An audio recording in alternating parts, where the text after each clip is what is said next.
Right now, a few flurries and flakes tonight, but perhaps some actual measurable snow on the way this week. Dana's got your full forecast coming up. Also, our first glimpse at the chaotic scene in the moments after an officer-involved shooting left a suspect wounded. That man's family says he is not getting the medical care he needs. An amendment to a mandate will show you which local health care provider is requiring boosters for its staff and which ones are not. Also, an incredibly big and challenging fire has crews in Oklahoma approaching 24 hours on the scene. You're watching News 3 Now at 5. As the investigation continues, the family of a man shot by an officer during an arrest in Madison has a new message for investigators. We have continuing team coverage on the incident as we too wait for answers to many unanswered questions. We also take a closer look at other recent officer-involved shootings in the city. But first, we're seeing new video from a city traffic camera at the scene of the officer-involved shooting. You can see several officers on the scene after the shooting. Quadrin Wilson is then seen on a stretcher, getting wheeled off into an ambulance after the incident. Meanwhile, Wilson's friends and family say he is still in pain and needs to go back to the hospital. Right now, Wilson is in the Dane County Jail after 1 day in the hospital. Our Brady Mallory joins us with the message they have for investigators. Brady? Those family members and supporters rallied at the spot Wilson was shot on Madison's far east side. They said they're not asking for certain things, they are demanding they happen. Wilson's family says he was not armed when he was shot several times by officers. Here's some background on the case. The Madison Police Department says it was helping the Wisconsin Department of Justice's Division of Criminal Investigation maintain the perimeter before the shooting, but did not witness the shooting and says none of its officers were involved. The group that gathered today wants to see a transparent investigation. They want the officers who shot Wilson to be fired, and most urgently, they want Wilson back in the hospital instead of the Dane County Jail. He's being treated like worse than an animal. No pain. I have animals, and I treat my animals good. Amen. My animals get fed every day. They're treating my brother like, I don't even know what to call it. It's not words for it. The Dane County Sheriff's Office is the agency handling the investigation into the shooting due to the State Department of Justice not being allowed to investigate itself. DCSO officials said they are still processing evidence from the shooting. Today they said they have no new information on the investigation to share. There are still many unanswered questions about what happened last Thursday. And as investigative reporter Naomi Coles explains, that's a frustration now in several cases. Yeah, Brady, an investigation where we're waiting for answers is really nothing new. This is now one of 4 Madison area police shootings dating back to last October that we still know next to nothing about. While this shooting is being investigated by Dane County, the other 3 are being led by the state. October 23rd, a Dane County deputy shot their gun in Fesci Park after allegedly being stabbed. November 28th, a Madison police officer shot their gun at an armed suicidal man who then shot himself. And then January 11th, several Madison police officers shot a person after they say he jumped off a balcony and shot at them. But there's one thing tying all 3 of these cases together. The lead investigating agency, the Department of Justice, hasn't told us anything about who the involved officers are.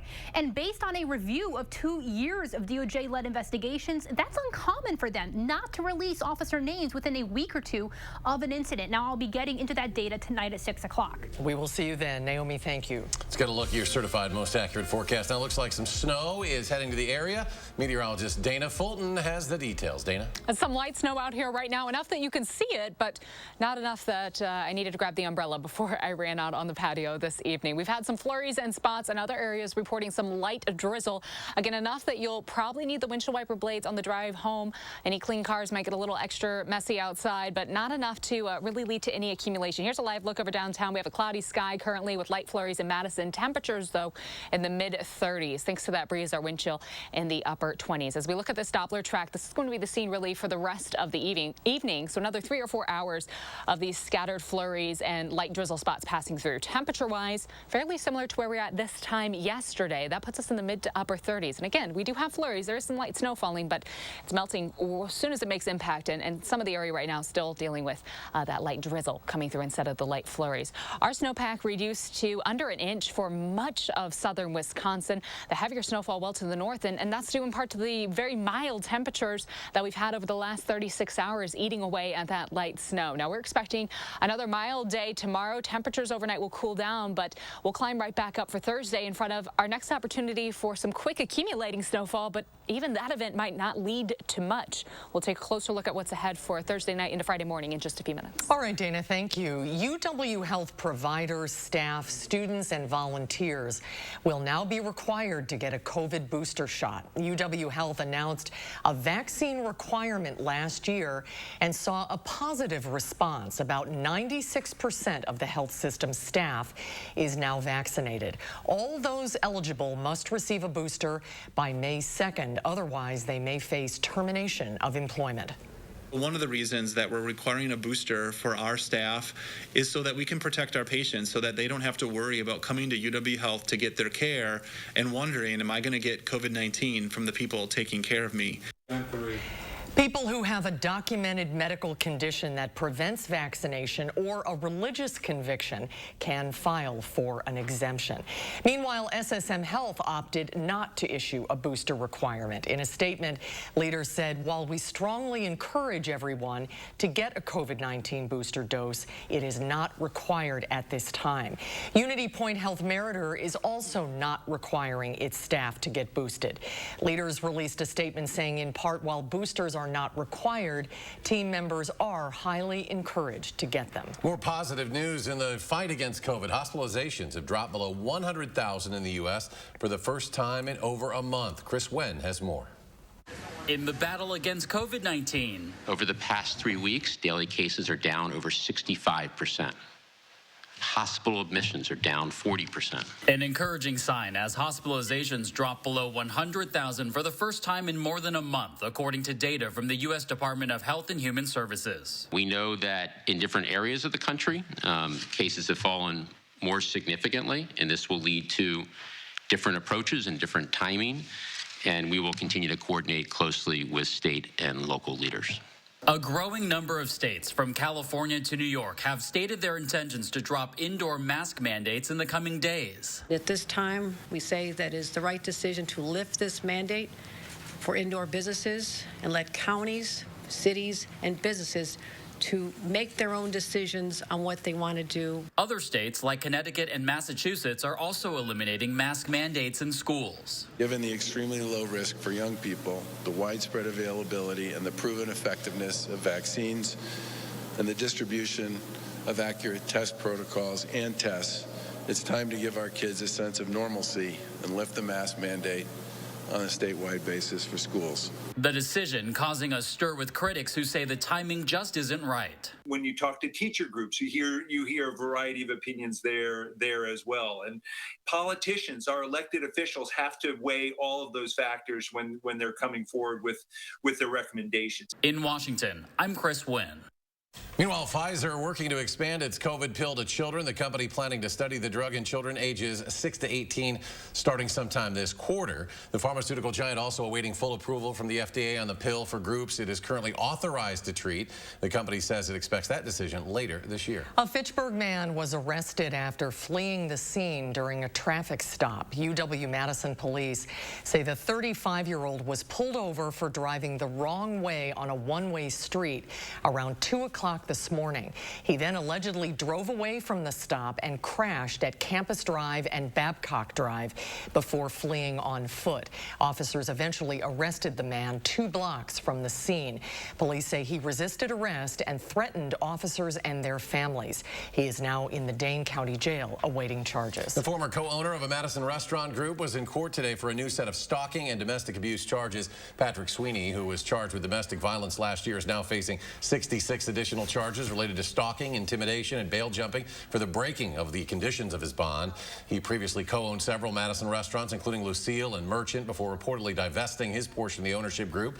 Today in court, Sweeney appeared with his attorney where he waived his preliminary hearing. His case is now bound over for trial. Meanwhile, a Madison man charged for the crash that killed a LaFollette High School student was in court today. Sardarius Goodall faces 1 count of hit and run involving death and 1 count of hit and run involving great bodily harm for a crash that happened on Schrader Road back on January 15th. Today in court, Goodall stood mute and a plea of not guilty was entered on his behalf. A road rage incident in Houston sends a 9-year-old girl to surgery after she was shot in the head. The child was riding with her parents and 12-year-old brother last night when they ended up between two vehicles that appeared to be racing. One of the racing drivers cut off the family and then fired shots into their vehicle. She underwent surgery overnight. Her condition is unknown today. The parents and the brother were not hurt.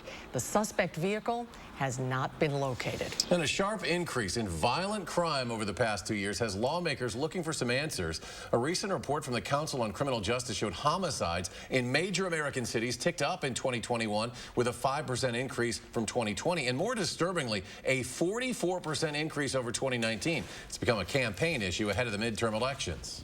The crime that we are seeing surging across this country is a direct result of Democrats' soft-on-crime policies. I don't think you've heard anybody here suggest that we should be soft on crime. It starts with crime prevention. What we want to do is... Demings, a former police chief in Orlando, wants more funding to investigate gun violence. President Biden proposing $500 million in new funding for community policing and violence intervention programs. Coming up, new problems for firefighters as they battle a massive apartment fire in Oklahoma. A closer look at what caused the blaze to spread so quickly coming up after the break. And later, some big progress on a renovation project at Camp Randall Stadium. We'll share the details coming up at 6. Strong midweek trading on Wall Street. The Dow climbing more than 305 points. The Nasdaq up 296. The S&P 500 gains more than 65. And we'll be right back. You're a hard worker. Provide for your family. Do good things in the community. Help out your neighbors. You've been there for so many others. Now, we're here for you. Your local Wisconsin energy and emergency assistance providers are working together to keep you safely in your home and your heat and power on. Apply now for a hand up. Over these past months, we've all experienced changes and a great deal of reflection. But here's a change you can truly be excited about. Sono Bello, America's #1 cosmetic surgery specialist, permanently removes the fat from your stomach, hips and thighs, and back. I walked past mirrors. I didn't want to see any of that. I can't even tell you how excited I am about Sono Bello and what they've done for me. I'm just living my best life now because I'm being the best that I can be. Sono Bello's board-certified surgeons use micro-laser technology to safely target and remove your diet-resistant fat cells permanently. Schedule your free, no-obligation consultation. Plus, get $250 off instantly. You deserve to do something for you. Call 1-888-512-1753 or go to sonobello.com now. To be a thriver with metastatic breast cancer means asking for what we want and need, and we need more time. So we want Kisqali. Women are living longer than ever before with Kisqali when taken with an aromatase inhibitor or fulvestrant in postmenopausal women with HR-positive, HER2-negative metastatic breast cancer. Kisqali is a pill that's significantly more effective at delaying disease progression versus an aromatase inhibitor or fulvestrant alone.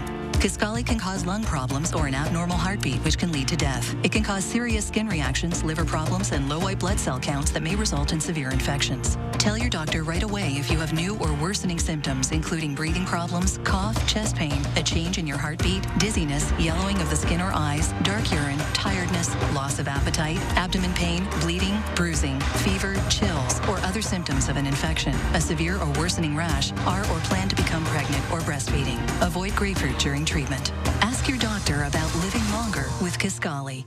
With a lack of info available about multiple officer-involved shootings in Madison, at 6, we're digging into past timelines to see how long it can take to investigate police shootings. Plus, family and friends of a man allegedly shot by authorities call for answers. Join us at 6. News 3 Now's Call for Action team advocates for you, asking the right questions. Yeah. You hope to make that right. And getting results. They sent a water heater the next day after you made the call. Call for Action, only on News 3 Now. You're watching watching News 3 Now at 5. Fire crews continue to battle a massive apartment building fire in Oklahoma that has been burning since early last night. 80 firefighters are working on extinguishing the flames, and authorities are now worried the building will collapse. Crews were first called to the scene around 7 last night. The complex was still under construction and was expected to open next month. Firefighters say rubber materials on the roof caused the fire to spread quickly. More than 2 million gallons of water have already been used in the efforts to put out the fire. No injuries have been reported. Fire officials are still trying to determine what caused the fire. Hyundai and Kia are issuing recalls for hundreds of thousands of vehicles. The companies say a problem with the anti-lock brake computer control module can short circuit and cause a fire. The models impacted here include the Hyundai Santa Fe and Tucson SUVs, as well as Kia K900 sedans and Sportage SUVs. Vehicles can be taken to dealerships for replacements at no cost to owners. The U.S. Army going green with a plan to cut down carbon emissions and electrify its fleet of vehicles. Natalie Brand has the details. The U.S. military calls climate change a threat to national security. This is a national emergency problem that needs to be addressed. The Army is detailing its new strategy to adapt, calling for a 50% reduction in greenhouse gas emissions by 2030, with an ultimate goal of zero emissions by 2050. As part of that, goals include creating an all-electric, non-tactical or non-combat fleet by 2035 and fully electric tactical vehicles by 2050. When it comes to tactical vehicles, we need to work with industry and with academia to develop the technologies we need. The Army also aims to reduce emissions from its bases. Officials broke ground on a self-contained energy grid at Fort Hunter Liggett in California, and they're expanding renewable energy sources like this solar farm at Fort Stewart in Georgia. How quickly the Army can implement the strategy will depend on new technology and how to pay for it. I will be watching, first of all, to see what's in the fiscal 23 budget and whether these commitments that are made in these strategies are backed up with funding. Sharon Burke, who worked on climate security at the Pentagon under the Obama administration, says the future of warfare, with a shifting focus to cyber and artificial intelligence, will require a different approach. And that's going to be fought with batteries and electricity. And that is something that the Army must be ready for. So this is also about modernization for the future threats. It's not just about doing energy for energy's sake. It's incorporating energy in a way that makes the Army better positioned. In addition to the Army, other branches of the military are also working on their own plans to adapt and address climate change. Natalie Brandt, CBS News, the Pentagon. Army officials tell CBS they hope to improve on their greenhouse gas emission timelines as technology improves and becomes more cost efficient. Let's get a look at your certified most accurate weather now. Meteorologist Dana Fulton has the forecast. Dana?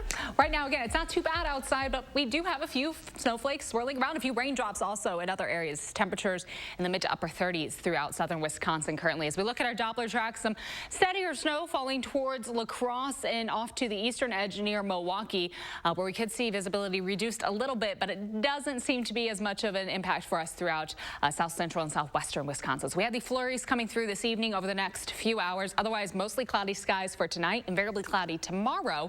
For Thursday night into Friday morning, we'll have a system bringing in some light snow chances, but we're going to throw some question marks in there as far as how much of that snow will actually stick, because the back half of that system is going to come along with some rain building in to start off a Friday. Behind that system, it does get colder outside yet again Saturday, Sunday, and for the start of next week, it looks like temperatures drop back below average and stay there for a few days. So we have these scattered flurries and drizzle spots moving through for us right now. Temperature-wise, we're in the mid to upper 30s, so everything's melting pretty quickly when it does hit the ground. Not concerned about any accumulation for tonight. Temperatures dropping down to the upper teens to start off Thursday. For Thursday afternoon, plan on a variably cloudy sky, a little more cloud coverage than sunshine, with high temperatures climbing up for us close to freezing in the afternoon. Notice as we get later in the day, the snow starts to creep into the western edge of the state, north of La Crosse during the evening commute. Overnight, this light snow will pass through. It should just be light, not expecting this to bring in a lot of accumulation, but this will transition over to rainfall early Friday morning as temperatures warm warm overnight into the upper 30s by daybreak on Friday. So any light snow that does fall really doesn't like to have any rain coming down on it. Our snowpack really gets diluted and eats away quite quickly when that rain comes in. So that's going to impact our accumulation totals for early in the day on Friday. By Friday afternoon, anything trying to stick, if it survives, will stay frozen because temperatures drop back into the teens for us late Friday and stay that way into the weekend. So accumulation totals right now generally trending at about an inch or less for our area. North of the Dells, we could see a little bit more than an inch, but not likely going to see a lot coming through with that Thursday night into Friday morning event. Tomorrow, variably cloudy outside, colder. Temperatures will be in the upper 20s for afternoon highs, wind speeds about 8 to 15 miles per hour. For Friday, that rain is mainly early in the day. It will be windy outside also. Saturday and Sunday, temperatures will be in the teens. We pull back below average with overnight lows in the single digits. Valentine's Day is Monday. We'll stay below zero in the mid-20s for afternoon highs with milder temperatures arriving yet again next week. So our temperature roller coaster ramps up heading into Tuesday and Wednesday with afternoon highs in the upper 30s. Our next opportunity for some precipitation at this point looks like rain again. If this starts on Wednesday when temperatures are close to 40, it really builds in as scattered showers before transitioning over to some light snowfall for us on Thursday. So that system we'll be keeping a close eye on due to that temperature profile could lead to some messy situations for us, but still quite a bit of time to keep an eye on that heading into the middle of next week. As far as traffic right now, a few slowdown spots along the Beltline. The good news, I don't have any accidents to report right now. Downtown Madison looks pretty good, and University actually looks smooth right now through Middleton, east and westbound. For downtown Janesville, no delays, and north and southbound on the interstate right now in Rock County and in Dane County. All looks good. 25 minutes to get from the Beltline to Janesville, Middleton to Sauk City at about 16 minutes, and a normal drive time from downtown to Sun Prairie at about 17 minutes for us right now. That's a quick look at traffic. Dana, thank you. Stress can sometimes get to athletes at any level. Coming up, some tips on how to improve mental health. News 3 Now First Warn Weather is brought to you by Lazy Boy Home Furnishings and Decor. Discover a shopping and design experience as comfortable as the furniture. Lazy Boy Home Furnishings and Decor. Schedule your free design consultation today. Vitense Golfland offers an outdoor golf range practice and entertainment experience for all ages. Golf suites with 36 covered and heated tee areas are equipped with free top tracer. Grill and bar items are served directly to your golf suite. Enjoy sweet fun at Vitense Golfland. 3 days only, shop the winter bonus sale at Grand Appliance for outstanding deals. Like this Frigidaire dishwasher for $448. This GE top-load washer for just $648. Or this 28 cubic foot Samsung French door fridge for just $1498. That's not all. Save up to $1,000 more exclusively at Grand with select purchases of our most popular brands. Don't miss this sale. Grand Appliance, the appliance expert since 1930. I was a Navy submariner for over 20 years. I spent a large portion of my life underwater. Service is about putting your country before yourself. But Senator Ron Johnson uses his office to serve himself. Ron Johnson passed a special tax break that benefited his family's business, then cashed out of the company for $5 million. Ron Johnson has doubled his wealth since he's been elected. That's not what service is about. Tell Ron Johnson to stop voting for tax laws that benefit himself.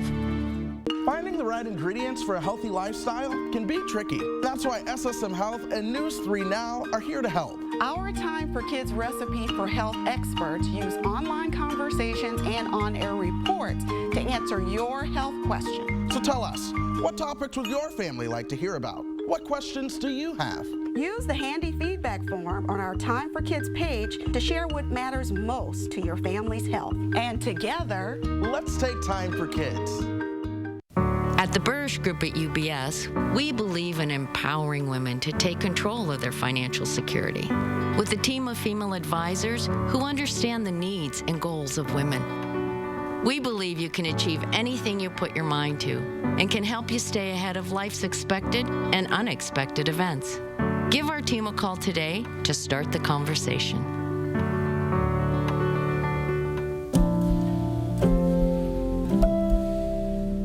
Trains are are coming to Madison, in miniature that is, at the 54th Mad City Model Railroad Show, February 19th and 20th at the Alliant Energy Center. Get caught up in 90,000 square feet of trains, clinics, and exhibits with almost 300 vendor tables featuring train merchandise, toys, hobby supplies, railroad antiques, collectibles, and much more. Many door prizes and 4 train sets will be given away each day. It's a great entertainment value for the whole family. Saturday and Sunday, February 19th and 20th at the Alliant Energy Center. Save online. Vitence Golfland offers a free Top Tracer golf range experience. Obtain valuable shot information with warm-up, track your shot history with My Practice, play virtual golf, long drive, points game, go fish. Only at Vitence Golfland. You're watching News 3 Now at 5. Team USA has finally found gold at the Winter Olympics. Yesterday, Lindsay Jacobelli won the women's snowboard cross 16 years after losing a gold medal in the same event. She dominated the event to become the oldest American woman to win an Olympic Winter Games gold at 36 years old. Jacobelli says she hopes that her win starts a trend for U.S. athletes in the Games. As the athletic spotlight continues to shine on Beijing, Americans are also looking toward a weekend of football with the Super Bowl kicking off on Sunday. But as athletes look to make their dreams come true, health experts say they also need to focus on their mental health. Mandy Gaither explains. It's no longer a taboo subject thanks to those athletes who showed courage in the face of mental health struggles. Breaking news this morning is Biles announcing she is pulling out of tomorrow's all-around final. In all levels of competition, whether it's dealing with losing or poor performance, athletes can face mental health challenges. When someone is struggling with anxiety, for example, it may be hard to concentrate or make an athlete feel on edge. It can affect sleep and increase muscle tension, says sports psychiatrist Dr. Joshua Norman with Ohio State Wexner Medical Center. These things within an athletic population can decrease performance, and it can also increase the risk for an athlete to develop an injury. That's why Norman says it's important for athletes to take care of their mental health. He says they can do this by having a plan for after their athletic career ends, so it's not as distressing. And if they're struggling, speak up. Don't ignore the problem. Find the right resources. Connect with athletic trainers or sports medicine doctors who can help. In some ways, it's not too different from training for their sport, except for instead of training physically, you're training your mind to overcome anxiety or develop tools that can help you navigate. Norman says mental health maintenance can help decrease developing issues and even increase performance. For Health Minute, I'm Mandy Gaither. And Dr. Norman says some athletes can also show signs of post-traumatic stress disorder following a major injury. Those symptoms include hypervigilance and heightened fear. If not addressed, Dr. Norman says their recovery could be prolonged. We'll get a final check on your first warn forecast when we return. Important healthcare announcement. If people tell you your TV is too loud, or if listening in some environments has become difficult, we are requesting your participation in a special program called the 30-Day Challenge. Hearing Life Hearing Centers are seeking people with hearing difficulties to evaluate a new digital mini hearing aid now being released. To take part in this event, you must call. Please get a pencil and write down the number below. All people with hearing aids or hearing difficulties are wanted to take part in the 30-Day Challenge, evaluating a new high-tech device that sits discreetly behind your ear. This hearing aid is Bluetooth enabled and is rechargeable. All hearing assessments are performed at no charge for those taking part in the challenge. Participants will try these hearing aids for 30 days. Call the number below and take the Hearing Life 30-Day Challenge. Stop into Menards and check out our great selection of automotive products. Valvoline Advanced is a full synthetic motor oil that delivers superior engine protection to keep your engine running its best. Only $3.99 a quart after rebate. Put trust in your truck with Blue Def Platinum. It helps maintain optimal diesel fuel economy and can save you money on costly repairs. Get a $3 mail-in rebate on Blue Def Platinum during Menards Race to Savings Sale. Save big money at Menards. Who's on it with Jardiance? We're 25 million prescriptions strong. We're managing type 2 diabetes and heart risk. We're working up a sweat before coffee. And saying no thanks to a Boston cream. Jardiance is a once-daily pill that can reduce the risk of cardiovascular death for adults who also have known heart disease. So it could help save your life from a heart attack or stroke. And Jardiance lowers A1C. Jardiance can cause serious side effects, including dehydration, genital yeast or urinary tract infections, and sudden kidney problems. Ketoacidosis is a serious side effect that may be fatal. A rare but life-threatening bacterial infection in the skin of the perineum could occur. Stop taking Jardiance and call your doctor right away if you have symptoms of this bacterial infection, ketoacidosis, or an allergic reaction. And don't take it if you're on dialysis. Taking Jardiance with a sulfonylurea or insulin may cause low blood sugar. Lower A1C and lower risk of a fatal heart attack? We're on it. We're on it with Jardiance. Ask your doctor about Jardiance. Your senator is working with Donald Trump to take away your right to vote. That's exactly what Ron Johnson is doing. It's why we must pass the Freedom to Vote Act. With the Bucks, Alex Lasry took a stand. Alex Lasry has used his power to expand voting rights. I'll be a senator about action, not talk. We need to protect voting rights. What makes him tick is his love and respect for people. Equity and justice make us stronger. Alex gets it done. I'm Alex Lasry, and I approve this message. Your family's Disney photos could soon become a historical artifact at the Smithsonian. The museum asking for Disney World and Disneyland family photos for a new project. Project leaders are looking for photos from any decade to show how the theme park has changed over time. You can send your favorite photos to the email address on your screen. Now be sure to share a story about what that visit meant to you. And don't forget to include your name and the best way to reach you. A lot of Disney family photos floating around out there. Let's go to Dana. Final check of the forecast. I think a trip to Disney might warm our bones up a little bit over the next few days as it does get colder outside. Right now we have flurries swirling around. Tomorrow a little colder. Variably cloudy skies, highs in the upper 20s. Light snow. Thursday night transitions to rain early Friday morning. Friday will be windy and cloudy with temperatures falling during the day. That leads into a cold weekend. Dry likely for Saturday and Sunday. CBS Evening News coming your way next. We're back in 30 minutes for News 3 Now at 6.